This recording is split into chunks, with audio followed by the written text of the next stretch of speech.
Hey everyone, hope you're doing well. Today I'm going to be talking about Teenage Mutant Ninja Turtles Splintered Fate, which is the 2023 roguelike from developer and publisher Super Evil Megacorp. Having little to no knowledge of the game, I snagged it on sale for $10, including all of the DLC, once I read enough good things about it to take a small chance on it. The gameplay can best be described as isometric action. You start at the turtle pad and choose a character before heading into the sewers or Metalhead's arcade mode as well. Each dungeon-like room will offer you upgrades or currency upon completion, as you frequently encounter mini-boss characters and shops through each section leading up to the big bosses themselves.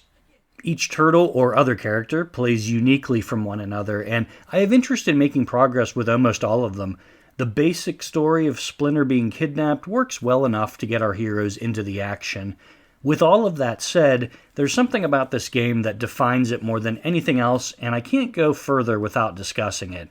This game is almost identical to the game Hades by Supermassive. Not inspired by or based on, but just about all of the game's structure, features, combat, button mapping, abilities, enemies, menus, camera behavior, currencies, on and on and on. This is quite literally Hades with a Ninja Turtles coat of paint on it, and I struggle with that fact because I do think the game is pretty good. I also happen to love Hades, and I've been trying to revisit that game for a long time now, so Splintered Fate was a great game to try in my case. I'm still surprised how similar they are, though. I'm also surprised how much I don't really mind. I feel like I'm defending a ripoff of another game here, but I guess this kind of thing goes on all the time and in all genres. It seems really on the nose here, though. The question is, do I prefer Splintered Fate to the mystery box game that would have resulted from trying to make something brand new? I think my answer is actually yes, I prefer this game, the one that we got. There have just been way too many licensed games over the decades that have been generic at best and god-awful at worst. I've seen this developer's other work, and frankly, it doesn't really interest me that much, so copying a tried-and-true formula sounds like it might have been a wise move. I think the final product is a lot better than other directions this game could have gone in. Instead of playing Zagreus and choosing different weapons, like in Hades, you play as whoever you want, including all four turtles, Casey Jones, Metalhead, and Alopex.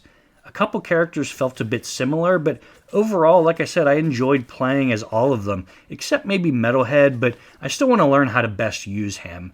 Everyone is pretty fun to play as, though, and the Hades combat formula is transplanted 100% into this game, so the fighting feels solid. The powers you earn are often identical to the ones in Hades as well. The story never gets in the way, nor does it interest me much, but I will say this. I really like the dialogue, voices, and personalities of all the characters here. The vibe is exactly what I remember from the first cartoon series. It's wholesome fun, and the exchanges between some characters are very contemporary and well written. So, if you like Hades, will you like this game? From a gameplay standpoint, absolutely. They're the same game. Really. If you want more Hades just in a fresh package, this is an easy buy. If you liked Hades but want a new spin to keep things interesting for you, this won't do the trick unless you're a die-hard Turtles fan. Which, by the way, if you are, I wouldn't worry about anything I say here, and I would just buy this. If you love the Turtles and just want a new Turtles game, go ahead and get this. You'll like it a lot. That's an easy one.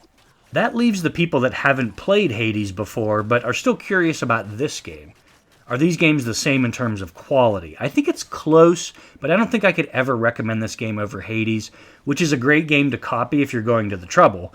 It's just so damn good to me that it's an almost impossible task to do what Hades does at the same level. In Splintered Fate, I like the artwork and the character interactions and the fact that there's so much to unlock.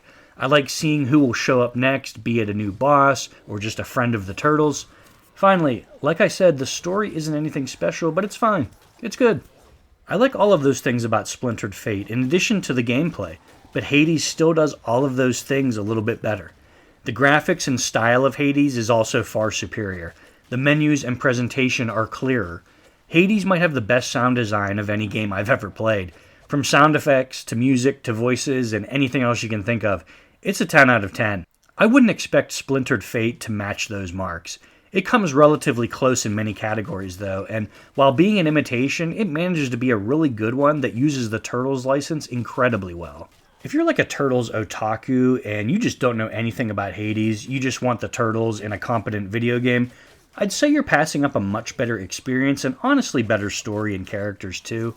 Buy the game that you want though, and if you play Splintered Fate, just know that you'll love Hades as well. As it stands though, I'm having a lot of fun with Splintered Fate, and after Shredder's Revenge, I'm happy to have played two Ninja Turtle games in a row that I liked a lot. I'm also just happy that they treated the property with respect and took the time and effort to make sure they understood the characters and wrote and voiced them properly. That is so important in any Turtles media, and they nailed it here. And while the gameplay is super familiar, I don't think that's the worst thing in the world. It's very fun and replayable too, which never hurts. I don't know if I'll sink dozens and dozens of hours into this one, but I'll certainly get my money's worth and have a good time doing it. And the game seems to go on sale big time, so try to grab it for cheap if possible. And that is everything I think about Teenage Mutant Ninja Turtles Splintered Fate. It's kind of hard not to compare it to the game it imitates, but on its own, it's a good roguelike and a good Turtles game, so I deem it a success. What do you think? Let me know in the comments below. I thank you for watching this, and I really hope I see you next time. See ya.